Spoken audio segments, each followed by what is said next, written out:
Halo semuanya, kali ini kita bahas sebuah fenomena hangat film Abadi Nan Jaya, sebuah film zombie Indonesia yang sejak rilis ramai dibicarakan, karena satu hal yang kontras, secara teknis dan estetika banyak pujian. Tetapi banyak penonton juga merasa kesal karena perilaku tokohnya dianggap bodoh atau tidak realistis saat menghadapi zombie.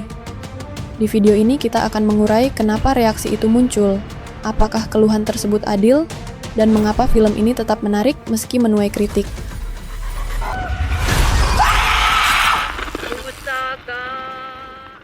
Abadi Nan Jaya adalah film horor bertema mayat hidup yang dirilis pada Oktober 2025, disutradarai oleh Kimos Tamboel, dan dibintangi oleh nama-nama seperti Mika Tambayong, Eva Celia, dan Martino Leo. Film ini mengangkat premis lokal, wabah zombie yang bermula dari ramuan jamu, menggabungkan folklore dan elemen budaya Nusantara ke dalam genre zombie.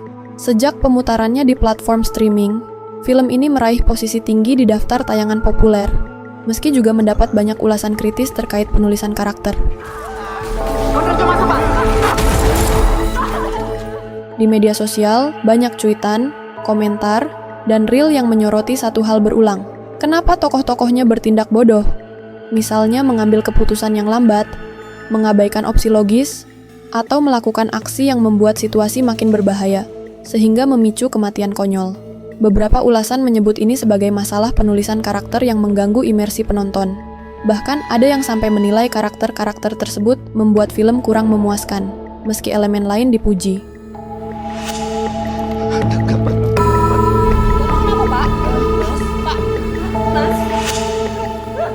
Kenapa keluhan ini muncul?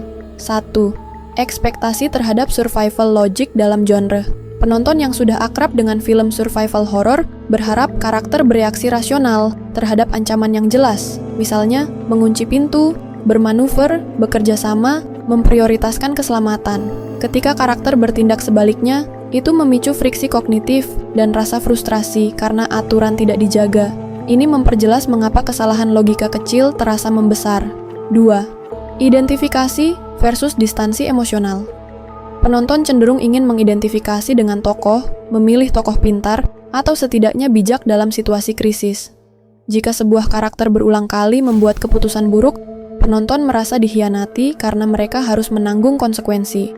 Akibatnya, kesal bukan hanya karena tindakan bodoh, melainkan karena keterikatan emosional yang diasumsikan oleh sutradara gagal dibayar dengan tindakan yang kredibel.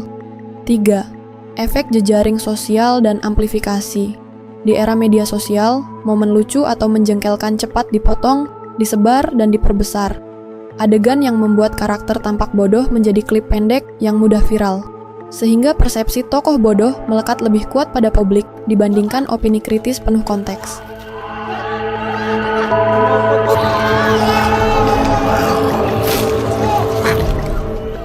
Apakah karakter benar-benar bodoh? Sebelum menilai terlalu keras, penting melihat dua aspek penulisan. 1. Motivasi karakter dan konflik batin. Abadi Nan Jaya menempatkan keluarga sebagai pusat cerita. Konflik internal, perselisihan keluarga, trauma, ambisi, menjadi mesin dramatis di balik pengambilan keputusan. Kadang keputusan yang tampak tidak rasional adalah manifestasi dari konflik psikologis atau moral, bukan sekadar kelalaian teknik bertahan hidup. Dengan kata lain, tindakan bodoh bisa sengaja ditulis untuk menggarisbawahi kelemahan karakter atau konsekuensi moral. 2. Kebutuhan dramaturgi dan pace cerita. Dalam film, terutama genre thriller, seringkali karakter harus mengambil keputusan yang memicu ketegangan atau mempercepat konflik.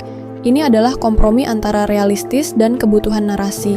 Adegan di mana tokoh memilih rute yang salah atau menunggu terlalu lama mungkin dimaksudkan untuk membangun emosi atau twist, bukan sebagai pemodelan kemampuan bertahan hidup.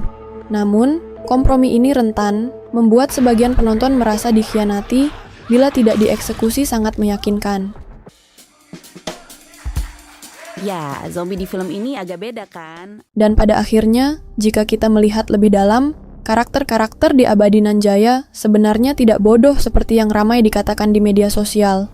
Mereka manusiawi, dengan ketakutan, keraguan, dan naluri bertahan hidup yang seringkali tidak sejalan dengan logika ideal yang kita harapkan di film-film zombie. Ingat, Ketika penonton tahu mereka sedang menonton film zombie, karakter di layar tidak tahu itu. Mereka bukan pemain dalam game survival yang sudah hafal strategi, melainkan orang biasa yang terjebak dalam situasi luar biasa, situasi di mana rasa takut, kehilangan, dan tekanan batin jauh lebih dominan daripada akal sehat. Itulah dramaturgi. Ketika tindakan karakter tidak didorong oleh kepintaran taktis, melainkan oleh emosi dan motif internal yang lebih kompleks. Setiap pilihan yang tampak salah justru berfungsi untuk menegaskan tema besar film ini tentang harga kemanusiaan di tengah kehancuran, tentang seberapa jauh manusia bisa bertahan tanpa kehilangan sisi empatinya sendiri.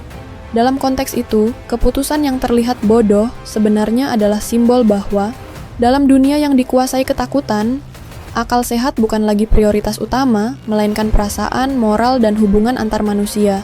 Jadi, mungkin yang membuat kita kesal bukan kebodohan mereka, tapi karena kita melihat refleksi diri kita sendiri, bahwa dalam keadaan genting, kita pun mungkin akan melakukan hal yang sama. Dan disitulah kekuatan Abadi Nanjaya, bukan karena karakter-karakternya sempurna, tapi karena mereka terlalu manusiawi untuk disebut pahlawan, dan terlalu berani untuk disebut pengecut.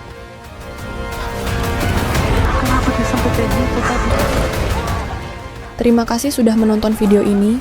Jika kalian suka dengan review seperti ini, jangan lupa untuk like, subscribe, dan aktifkan notifikasi agar tidak ketinggalan ulasan film berikutnya. Sampai jumpa di video selanjutnya, tetap kritis dan tetap sinematik.